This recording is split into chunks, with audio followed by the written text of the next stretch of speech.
ನಾಗೇಂದ್ರ ಒಂದು ಕಾಲದಲ್ಲಿ ಆ ವಿರೋಧ ಜನರ ಗುಂಪಲ್ಲಿ ಇದ್ದು ಆ ರೌಡಿ ಗ್ಯಾಂಗ್ ಕೆಲಸ ಮಾಡ್ತಾ ಇದ್ದವನ್ನ ಆ ಬದುಕು ಬಿಟ್ಟು ಶ್ರಾಮಲ್ ಹಿಂಬಾಲಕನಾಗಿ ಬಂದು ಒಳ್ಳೆ ಬದುಕನ್ನು ದುಡಿಯೋದನ್ನು ಕಲಿಸ್ಕೊಡ್ತೀವಿ, ದುಡಿದು ಬದುಕೋದನ್ನು ನೀನು ಕಲಿಬೇಕು ಅಂತೇಳಿ ಕರ್ಕೊಂಡು ಬಂದಿದ್ದು. ಎಸ್ ಟಿ ರಿಸರ್ವೇಷನ್ ಆದ ತಕ್ಷಣ ಶಾಸಕನಾಗಿ ಮಾಡಿದ್ದೀವಿ. ಎಲ್ಲ ಕಾಂಗ್ರೆಸ್ ಪಕ್ಷಕ್ಕೆ ಹೋದಾಗ್ಲಿಂದ ಹಿಡಿದು ಕೂಡ ಇದುವರೆಗೂ ಕೂಡ ನನಗೆ ರಾಜಕೀಯ ಜನ್ಮ ಕೊಟ್ಟಂಥವರು ರಾಜಕೀಯ ಗುರುಗಳು ಅಂತೇಳಿ ಮಾತಾಡೋದು ಒಂದು ಕಡೆ. ಇವತ್ತು ಕಂಪ್ಲೀಟ್ ನಾಗೇಂದ್ರ ನಿರ್ಧಾಮ ಆಗಿಬಿಟ್ಟಿದ್ದಾನೆ. ವಾಲ್ಮೀಕಿ ಹಗರಣದಲ್ಲಿ ವಿಶೇಷವಾಗಿ 180 ಕೋಟಿ ಹಗರಣದಲ್ಲಿ, ಇನ್ನು CBI ಕೇಸ್ಗಳಂತೂ 9 ಕೇಸ್ಗಳು, SIT ಕೇಸ್ಗಳು 25-30 ಕೇಸ್ಗಳು, ಚೆಕ್ ಬೌನ್ಸ್ ಕೇಸ್ಗಳು, ಅವನು ಪೂರ್ತಿ ಕೇಸ್ಗಳಲ್ಲಿ ಮುಳುಗೋಗಿದ್ದಾನೆ. ಈಜಾಡಿ ದಡೆಗೆ ಸೇರಬೇಕಂದ್ರೂ ಕೂಡ ಅವನ ಜೀವನದಲ್ಲಿ ಆಗಲ್ಲ. ನಾನು ಭಾಳ ತಾಳ್ಮೆಯಿಂದ ಅವನ ಬಗ್ಗೆ ನಾವು ಎಲ್ಲಿ ಕೂಡ ಮಾತಾಡಿಲ್ಲ. ನಿನ್ನೆ ಇದ್ದಕ್ಕಿದ್ದಂಗೆ ಬಂದು ನಾಲಿಗೆ ಬಿಗಿಯಾಗಿ ಇಟ್ಕೊಂಡು ಮಾತಾಡೋದನ್ನು ಬಿಟ್ಟು ಹೇಗೆ ಬೇಕಂದ್ರೆ ಹಾಗೆ ಮಾತಾಡಿ ನನ್ನ ಮನೆ ಮೇಲೆ ಇಂದ ಕಲ್ಲುಗಳು, ನನ್ನ ಮನೆ ಮೇಲೆ ಇಂದ ಪೆಟ್ರೋಲ್ ಬಾಂಬ್ಗಳು ಹಾಕಿದ್ದೀವಿ, ಬಿಹಾರ್ ಮಾಡಿದ್ದಾರೆ ಅನ್ನೋ ಮಾತನ್ನು ಏನು ಯೂಸ್ ಮಾಡಿದ್ದಾನೆ, ನನ್ನ ಮನಸ್ಸಾಕ್ಷಿಗೆ ವಿರುದ್ಧವಾಗಿ ಮಾತಾಡಿದ್ದೀನಿ ಅನ್ನೋದು ಅವನಿಗೂ ಗೊತ್ತು. ಇನ್ನು ಮುಂದೆ ಏನಾದರೂ ಇದೇ ರೀತಿ ಮಾತಾಡೋದಕ್ಕೆ ಏನಾದರೂ ಪ್ರಯತ್ನ ಮಾಡಿದರೆ ಮಾತ್ರ ಭಾಳ ಗಂಭೀರವಾಗಿ ಜನರು ಬುದ್ಧಿ ಕಲಿಸ್ಕೊಡ್ತಾರೆ. ನಾಳೆ ನಿನಗೆ ರಾಜಕೀಯವಾಗಿ ನಿಂದು ಮುಗಿದೋದ ಕತೆ.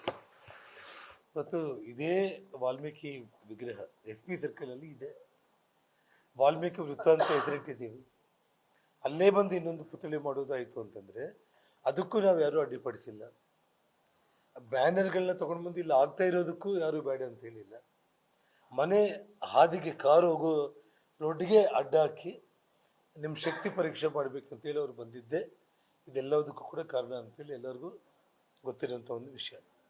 ಅವರು ಡೆಕೋರೇಷನ್ಸ್ 3-4 ದಿನದಿಂದ ಮಾಡ್ತಾನೇ ಇದ್ದಾರೆ.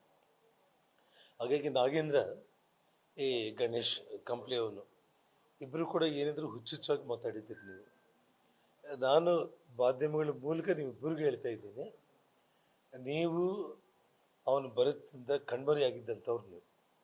ನಿಮ್ಮ ದಬ್ಬಾಳಿಕೆಗೆ ನಿಮಗೆ ತಡ್ಕೊಳ್ಳೋಕ್ಕಾಗಲಿಲ್ಲ. ನಿಮ್ಮ ಅದೃಷ್ಟ ಇವತ್ತೇನಂತಂದರೆ ಅವನು ತಪ್ಪು ಮಾಡ್ಕೊಂಡಿದ್ದಕ್ಕೆ, ಮುಖ್ಯಮಂತ್ರಿಗಳು ಅವನ್ನ ಬೈದಿದ್ದಕ್ಕೆ ನಿಮಗೆ ದೊಡ್ಡಸ್ತಿಕೆ ಕೊಟ್ಟು ಕಳಿಸಿದ್ದಾನೆ. ಆ ದೊಡ್ಡಸ್ತಿಕೆ ಕೊಟ್ಟು ಕಳಿಸಿದ್ದಾರೆ ಅಂಥೇಳಿ ಬಾಯಿಗೆ ಬಂದಂಗೆ ಮಾತಾಡಿದರೆ ಮತ್ತೆ ನಾವು ಹೀರೋಗಳಾಗ್ತೀವಿ ಅಂತಂದರೆ ನೀವು ಈಗಾಗಲೇ ಜೀರೋಗಳಾಗೋಗಿದ್ದೀರಿ. 28ಕ್ಕೆ ನಿಮ್ಮೆಲ್ಲ ಕಾಲ ಮುಗಿಯುತ್ತೆ. ರಾಜಕೀಯ ಅನ್ನೋದು ಶಾಶ್ವತವಾಗಿ ನಿಮ್ಗೆ ಯಾರೂ ಕೂಡ ಇಲ್ಲ. ಇವತ್ತು ಶ್ರೀರಾಮುಲು ಬಗ್ಗೆ ನನ್ನ ಬಗ್ಗೆ ನೀನು ಮಾತಾಡೋಷ್ಟು ದೊಡ್ಡ ಲೀಡರ್ಗಳು ನೀವೇನು ಕೂಡ ಅಲ್ಲ.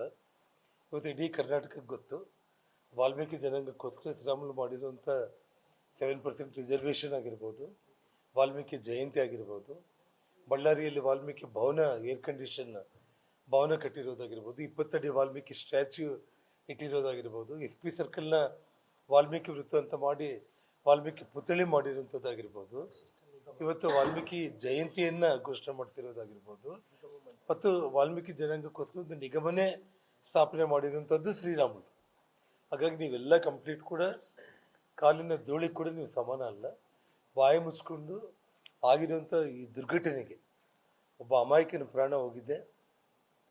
ಅಮಾಯಕನ ಪ್ರಾಣ ಹೋಗಲಿಕ್ಕೆ ಯಾವನು ಕಾರಣೀಭೂತ, ಯಾವ ಪ್ರೈವೇಟ್ ಗನ್ಮ್ಯಾನು, ಅವನ ಗನ್ನು ಪ್ರೈವೇಟ್ ಗನ್ಮ್ಯಾನ್ನ ನಡೆದಿರೋ ಘಟನೆಯಲ್ಲಿ ಯಾರ್ಯಾರು ತಪ್ಪಿತಸ್ಥರಿದ್ದಾರೋ ಅದನ್ನು ಮಾಧ್ಯಮಗಳ ಮೂಲಕ ತಕ್ಷಣ ಬಂದು ಇಷ್ಟು ದೊಡ್ಡ ಸರ್ಕಾರ ಇಟ್ಕೊಂಡು ಒಬ್ಬ ಮನುಷ್ಯನ ಪ್ರಾಣ ಹೋದ್ಮೇಲೆ ಅವನ ಪ್ರಾಣ ಹೋಗ್ಲಿಕ್ಕೆ ಕಾರಣ ಯಾರು ಅಂತೇಳಿ ತಕ್ಷಣ ಮೀಡಿಯಾ ಮುಂದೆ ಬಂದು ಪೊಲೀಸ್ ಇಲಾಖೆ ಹೇಳಬೇಕಾಗಿದೆ. ಮತ್ತು DSPನ ಸಸ್ಪೆಂಡು ಮಾಡಬೇಕು. ಇದು ಯಾವುದೂ ಆಗದೆ ಹೋದ ಪಕ್ಷದಲ್ಲಿ ಈಗಾಗಲೇ ನಾವು ಸಿಟ್ಟಿಂಗ್ ಹೈಕೋರ್ಟ್ ಜಡ್ಜ್ ಮೂಲಕ ಎಂಕ್ವೈರಿ ಅಥವಾ CBI ಅಂತ ನಾವು ಈಗಾಗಲೇ ಹೇಳಿದ್ದೀವಿ. ನಾವು ಜೊತೆಗೆ ರಾಮ್ನವ್ರು ಹೇಳಿದಾಗೆ ಏನಾದರೂ ನೀವು ಇನ್ನು ಕೆಲವೇ ದಿನಗಳಲ್ಲಿ ಮಾಧ್ಯಮಗಳ ಮೂಲಕ ಆಗಿರೋ ಎಂಟೈರ್ ಘಟನೆ ಬಗ್ಗೆ ಸತ್ಯಾಂಶಗಳನ್ನು, ಎಲ್ಲ ವಿಡಿಯೋಗಳಿದೆ. ಈ ಕಾಲದಲ್ಲಿ ಪ್ರತಿಯೊಬ್ಬರ ಕೈಯಲ್ಲಿ ಮೊಬೈಲ್ ಇತ್ತು. ನಮ್ಮ ಮನೆ ಸುತ್ತಮುತ್ತಲು ನಡೆದಿರೋ ಎಲ್ಲ ಘಟನೆಗಳು ವಿಡಿಯೋಗಳಾಗ್ಬಿಟ್ಟಿದೆ. ಪೊಲೀಸರಿಗೆ ಭಾಳ ಸುಲಭ ಯಾರಿಂದ ತಪ್ಪಾಗಿದೆ, ಏನಾಗಿದೆ, ಹೇಗಾಗಿದೆ ಇದನ್ನು ತಾವು ಸರಿಪಡಲಿಲ್ಲ ಅಂತಂದರೆ ಶ್ರೀರಾಮುಲು ಅವರು ಹೇಳಿದಾಗೆ ಖಂಡಿತವಾಗ್ಲೂ ಕೂಡ ಭಾರತೀಯ ಜನತಾ ಪಕ್ಷದ ವತಿಯಿಂದ ಆ ಒಂದು ಬಳ್ಳಾರಿ ಟು ಬೆಂಗಳೂರು ಪಾದಯಾತ್ರೆ ಮಾಡೋ ಸಂದರ್ಭ ಬರುತ್ತೆ. ಅದಕ್ಕೆ ಅವಕಾಶ ಕೊಡದೇನೆ ಸರ್ಕಾರ ಎಚ್ಚೆತ್ಕೊಂಡು DSPನ ಸಸ್ಪೆಂಡ್ ಮಾಡಿ ಇಮಿಡಿಯೇಟಾಗಿ ಆ ಪ್ರಾಣ ಕಳ್ಕೊಂಡಿರೋ ಹುಡುಗನಿಗೆ ನ್ಯಾಯ ಮಾಡೋ ರೀತಿಯಲ್ಲಿ ಏನೇನಾಗಿದೆ ಘಟನೆಗಳನ್ನು ಮಾಧ್ಯಮಗಳ ಮುಂದೆ, ಇಡೀ ರಾಜ್ಯದ ಮುಂದೆ ಇಡಬೇಕು.